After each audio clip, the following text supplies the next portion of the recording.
नमस्कार, स्वागत है आपका इंडिया न्यूज हरियाणा में। मैं हूं आपके साथ संगीता द्वंशी। बुलेटिन की शुरुआत करेंगे फटाफट अंदाज में। तमिलनाडु के कुन्नूर में हेलीकॉप्टर क्रैश में घायल हुए ग्रुप कैप्टन वरुण सिंह का भी हुआ निधन। 8 दिसंबर को तमिलनाडु के कुन्नूर में सीडीएस बिपिन रावत के हेलीकॉप्टर में थे सवार। इस हादसे में बिपिन रावत, उनकी पत्नी समेत 13 लोगों का निधन हो गया है। हादसे में सिर्फ वरुण सिंह ही अकेले बचे थे। बुधवार को वो जिंदगी की जंग हार गए। काशी के बाद अयोध्या पहुंचे सीएम मनोहर लाल समेत 12 राज्यों के सीएम। सभी मुख्यमंत्री रामलला के दर्शन करने के बाद आस्था का देंगे संदेश। संसद के शीतकालीन सत्र में विपक्ष लगातार गृह राज्य मंत्री अजय सिंह टेनी का इस्तीफा मांग रहा।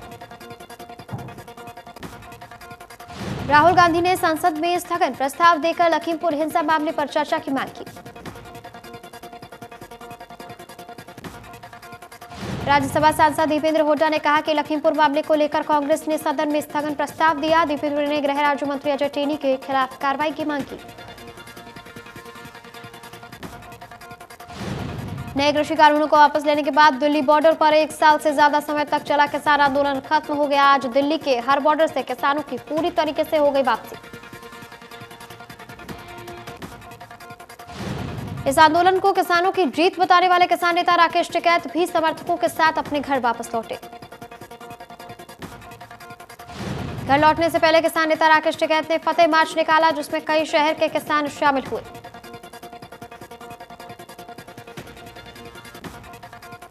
गाजीपुर बॉर्डर पर किसान जश्न मना रहे हैं। यहां पर महिला किसान भी जमकर डांस करती नजर आ रही हैं। गुलाब के फूलों की वर्षा भी की गई।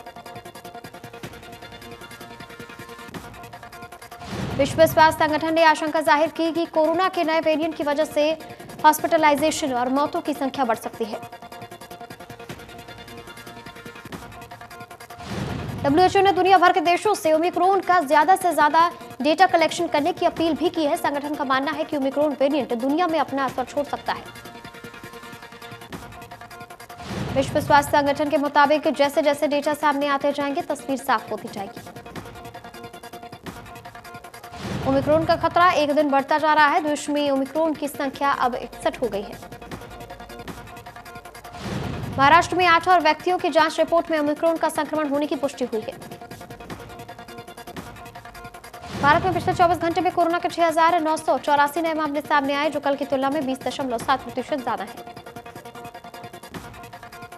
देश में कोरोना वायरस का कहर जारी है। ओमिक्रॉन की दहशत के बीच नोएडा में विदेश से आए 5 लोग कोरोना संक्रमित मिले हैं। सभी का सैंपल जीनोम सीक्वेंसिंग के लिए भेज दिया गया है। अमेरिका में कोरोना वायरस से मौत का कुल आंकड़ा 8 लाख से अधिक हो गया है। ये संख्या दुनिया के किसी भी देश के मुकाबले सबसे अधिक है। अमेरिका में सोमवार को संक्रमण के कुल मामलों की संख्या 5 करोड़ का आंकड़ा पार कर गई। बिना वैक्सीन लगवाए लोगों की बुजुर्गों में मौत की दर बढ़ने की आशंका है।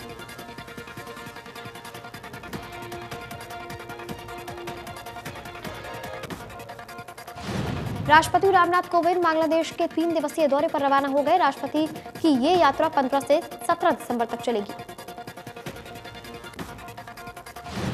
राष्ट्रपति का दौरा ढाका में 50वें विजय दिवस के उपलक्ष्य में 16 दिसंबर को होने वाले समारोह के लिए हो रहा है। बांग्लादेश के राष्ट्रपति ने राष्ट्रपति रामनाथ कोविंद को आमंत्रित किया। राष्ट्रपति कोविंद बांग्लादेश के राष्ट्रपति के साथ प्रतिनिधि मंडल स्तर पर बैठक भी करेंगे। सीएम मनोहर लाल ने देश के प्रथम उप प्रधानमंत्री सरदार वल्लभ भाई पटेल की पुण्यतिथि पर उन्हें नमन किया है। सीएम मनोहर लाल ने लिखा कि एक भारत श्रेष्ठ भारत, अखंड भारत के निर्माण में समर्पित सरदार वल्लभ भाई पटेल का जीवन सभी देशवासियों के लिए प्रेरणा का स्रोत है। चरखी दादरी के राजकीय कन्या वरिष्ठ माध्यमिक विद्यालय में अंतर्राष्ट्रीय गीता महोत्सव का समापन समारोह आयोजित हुआ, जिसे बतौर मुख्य अतिथि के तौर पर विधायक सोमवीर सांगवान मौजूद रहे। विधायक सोमवीर सांगवान ने सभी से अपील करते हुए कहा कि गीता के उपदेशों पर चलते हुए हम एक समृद्ध और शक्तिशाली राष्ट्रीयता का स्थापना कर सकते हैं। भारत जैसी पावन भूमि पर जन्म लेने वाले लोग धन्य हैं, जिन्हें यहाँ के ऋषि मुनियों द्वारा रचित पावन ग्रंथों और संत महात्माओं की शरण में रहकर भगवत सत्ता को पाने की प्रेरणा मिलती है। विधायक सोमवीर सांगवान सबसे पहले गीता आरती स्थल पर दीप प्रज्वलित कर भगवान श्री कृष्ण के इस पावन ग्रंथ को प्रणाम किया।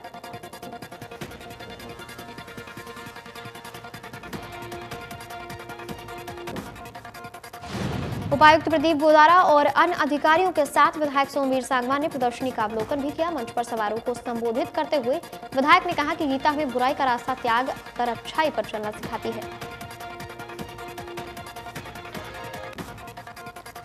श्रीमद् भगवद गीता को झांकी से उतारकर सुभाष स्टेडियम में आयोजित मंच पर भगवान श्री कृष्ण की प्रतिमा के सामने गीता को रख दिया गया।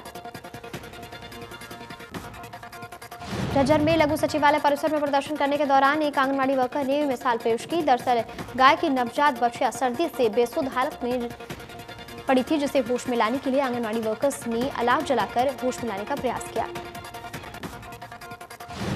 आंगनबाड़ी वर्कर्स का प्रयास सार्थक भी रहा। देखते ही देखते बेसुध पड़ी बच्चियां होश में आ गई। बता दें कि अपने विभिन्न मांगों को लेकर जिला भर की आंगनबाड़ी वर्कर्स यहां लघु सचिवालय परिसर में धरना प्रदर्शन कर रही हैं।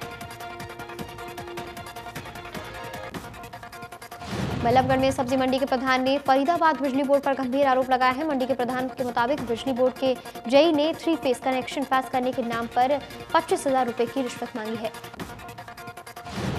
रिश्वत नहीं देने पर जेई ने उनका कनेक्शन पास नहीं करने की बल्कि उनका सिंगल फेज का कनेक्शन भी काट देने की बात कही। इसके साथ ही इससे पूरी मांग को लेकर के अब वो आगे आ रहे हैं। परिवहन मंत्री मूलचंद शर्मा ने हरियाणा रोडवेज की बसों को चेतावनी दी है। उन्होंने कहा है कि सभी बसें नेशनल हाईवे पर बने फ्लाईओवर के नीचे से ही आए ताकि यात्रियों को कोई दिक्कत न हो।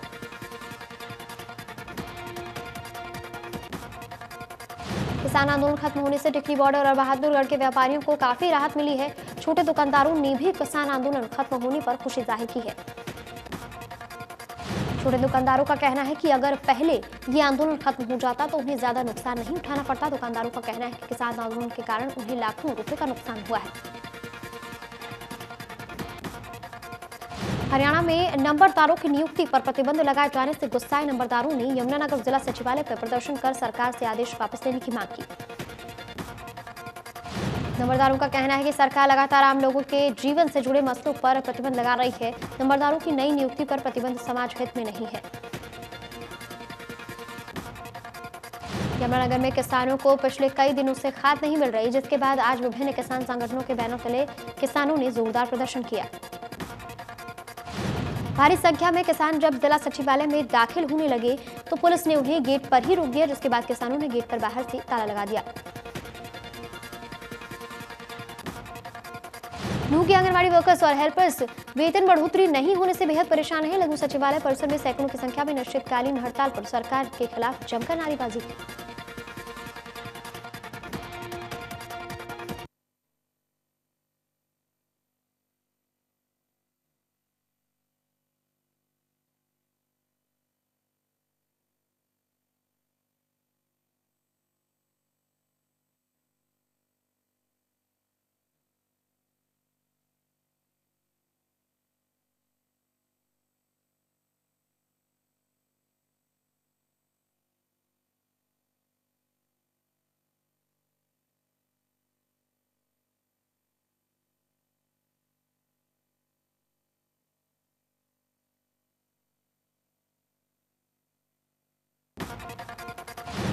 मंगलवार को धरना प्रदर्शन छठे दिन भी जारी रहा। महिलाओं ने एक सुर में जोरदार तरीके से सरकार के खिलाफ अपनी आवाज बुलंद की।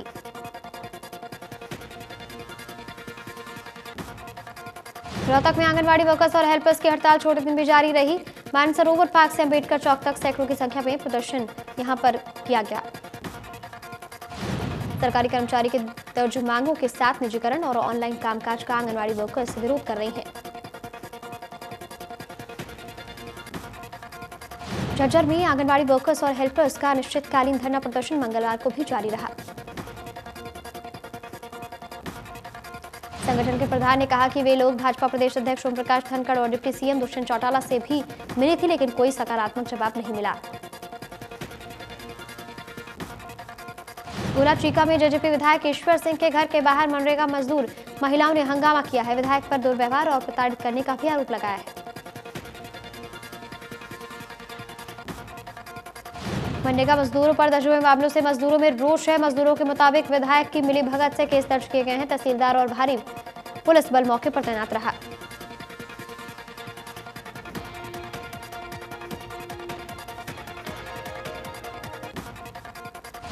यमुनानगर के civil surgeon doctor Vijay Dahiya ने बताया कि उनके संज्ञान में एक जाली जन्म प्रमाण पत्र का मामला सामने आया है, जिसमें 14 मार्च 1992 का जन्म प्रमाण पत्र अस्पताल से जारी हुआ है। जांच के दौरान जन्म प्रमाण पत्रों का सीरियल नंबर भी मैच नहीं किया। इसी दौरान पता चला कि कॉमन सर्विस सेंटर के संचालक ने सिविल अस्पताल की आईटी हैक करके प्रमाण पत्र तैयार किया था। इस संबंध में सीएससी संचालक के खिलाफ साइबर क्राइम के तहत मामला दर्ज कर लिया गया है। उन्होंने कहा कि इस मामले में गहराई से जांच की जाएगी और जो भी हो इसमें दोषी उसको सजा दी जाएगी। अंतर्राष्ट्रीय गीता महोत्सव में पुरुषोत्तमपुरा बाग के मुख्य मंच पर अमेरिका से आए हुए कलाकारों ने जलवे बिखेरे।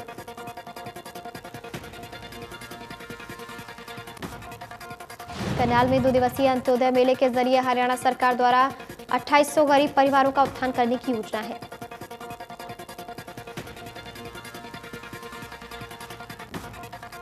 इसके साथ ही सरकार की योजनाओं का लाभ देकर चयनित बीपीएल परिवारों की आय को बढ़ाकर मुख्यधारा में शामिल किया जाएगा।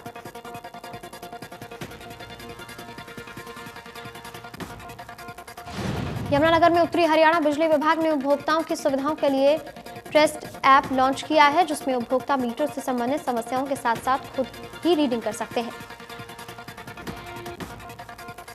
बिजली विभाग के एसडीओ नीलांश दुबे ने बताया कि इस ऐप से लोगों को काफी सहूलियत मिलेगी।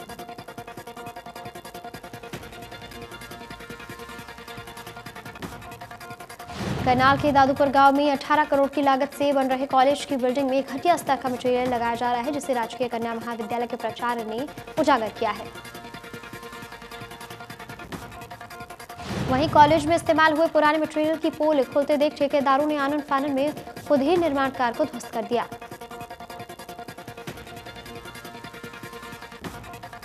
हरियाणा में लाखों बच्चों का भविष्य अंधकार में है। सरकार ने अस्थायी मान्यता प्राप्त स्कूलों को मान्यता देने से इनकार कर दिया है, जिसे लेकर हरियाणा शिक्षक संस्थान ने गुरुग्राम के उपायुक्त को मुख्यमंत्री के नाम ज्ञापन सौंपा। दरअसल इस साल सरकार ने इन स्कूलों को एक्सटेंशन देने से इनकार कर दिया है। सोनीपत में मशरूम की खेती करने वाले किसान खुश नजर आ रहे हैं, क्योंकि उनके क्षेत्र में कम लागत से मशरूम को पैक कर देश के अलग अलग हिस्सों में भेजा जा रहा है। मशरूम के ऑफ सीजन में भी मशरूम के रेट ठीक मिल रहे हैं। सोनीपत के गांव अटेंडा में कुंभी पैकिंग का बड़ा उद्योग लगाया गया है, जहां पर 10 गांव के लोग कुंभी की फसल बेचते हैं।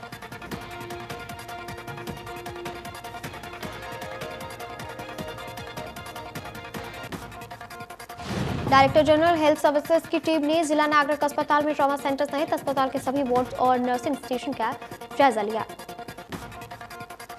अस्पताल में वेंटिलेटर की संख्या बढ़ाने के प्रबंध किए जाने के निर्देश भी दिए हैं। इसके साथ ही अस्पतालों में डॉक्टर्स की नियुक्ति के लिए प्रोसेस जारी कर दिया।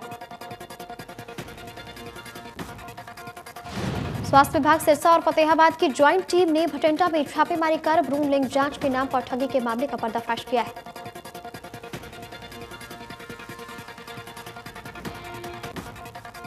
गुरुग्राम के सेक्टर 49 में ओयो होटल में चल रहे सेक्स रैकेट के पर्दाफाश करते हुए सीएम फ्लाइंग की टीम ने 2 विदेशी महिलाओं को गिरफ्तार किया है।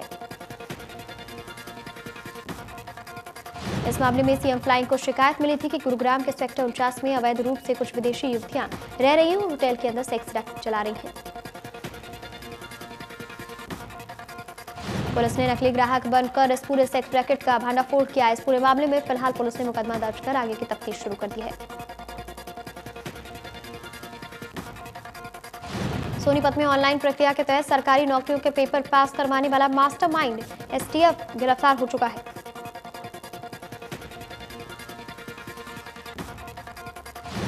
समालखा के मानना है कि 2 दिन पहले लापता हुई 7 साल की बच्ची का शव झाड़ियों से बरामद हुआ। फिलहाल पुलिस ने शव को पोस्टमार्टम के लिए अस्पताल भिजवा दिया है। हत्या का मामला दर्ज कर लिया है। फरीदाबाद के सेक्टर 91 में स्थित सूर्यनगर में दबंगों ने पार्किंग को लेकर एक युवक पर हमला किया। पूरी घटना पास में लगे सीसीटीवी कैमरे में कैद हो गई। फिलहाल पुलिस ने शिकायत के बाद दबंगों के खिलाफ मामला दर्ज कर लिया है। कनीना पुलिस को बड़ी कामयाबी हाथ लगी है। अवैध रूप से नशीला पदार्थ बेचने पर पुलिस ने छापेमारी की। छापेमारी में 1 किलो 800 ग्राम गांजा बेचने वाले व्यक्ति को गिरफ्तार किया गया है। गुप्त सूचना पर पुलिस ने कार्रवाई की। फतेहाबाद के गांव बनगांव में एक विवाहिता ने संदिग्ध परिस्थितियों में अपने 4 बच्चों के साथ जहर खा लिया, जहां महिला और उसकी 2 बेटियों ने दम तोड़ दिया है। तो वहीं एक लड़की और एक लड़के को उपचार के लिए हिसार रेफर कर दिया गया है। सूचना मिलते ही पुलिस टीम भी शहर के निजी अस्पताल पहुंची और मामले की जांच की। महिला के पति की करीब 2 महीने पहले मौत हो गई थी। इसके बाद से ही महिला मानसिक रूप से परेशान चल रही थी। सोहना में 2 ट्रकों की जबरदस्त भिड़ंत हो गई। भिड़ंत में एक गाड़ी चालक की मौके पर ही मौत हो गई, तो वहीं दूसरी गाड़ी का परिचालन गंभीर रूप से घायल हो गया है।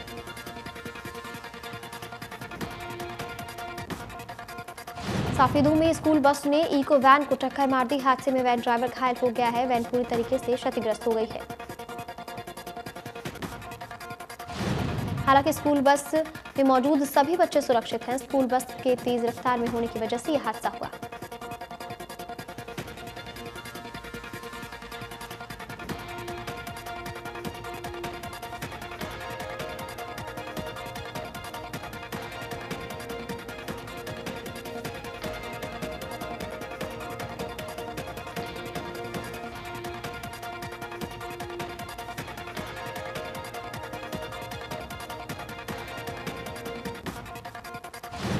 शहर में ट्रैफिक व्यवस्थाओं को दुरुस्त करने के लिए पुलिस अधीक्षक अर्पित जैन एक्शन मोड में नजर आए हैं।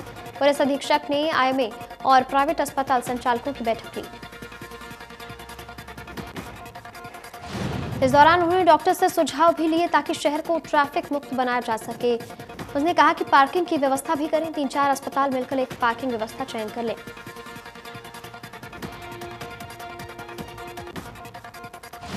साइबर सिटी गुरुग्राम में दीपावली के बाद से शुरू हुई प्रदूषण की मार लगातार जारी है, जहां एयर क्वालिटी इंडेक्स 300 के पार है। हिसार की आबोहवा बेहद खराब श्रेणी में बनी हुई है, जहां AQI 361 के पार दर्ज किया गया। फरीदाबाद में हवा की गुणवत्ता में बेहद खराबी नजर आई है। फतेहाबाद में भी 341 AQI दर्ज किया गया है।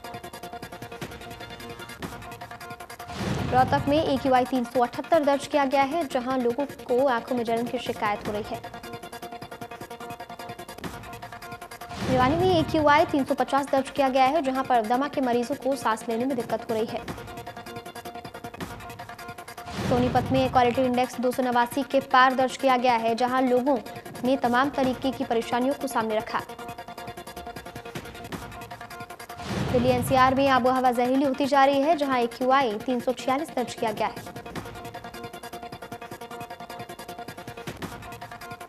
जम्मू कश्मीर में पुलवामा जिले के राजपुरा इलाके में सुरक्षा बलों और आतंकियों के बीच मुठभेड़ चल रही है, जिसमें हिजबुल का एक आतंकी ढेर हो गया है।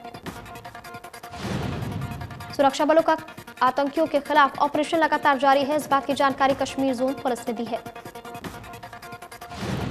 इससे महज एक दिन पहले ही जम्मू कश्मीर के पुंछ जिले में सुरक्षा बलों के साथ मुठभेड़ में एक आतंकी मारा गया था।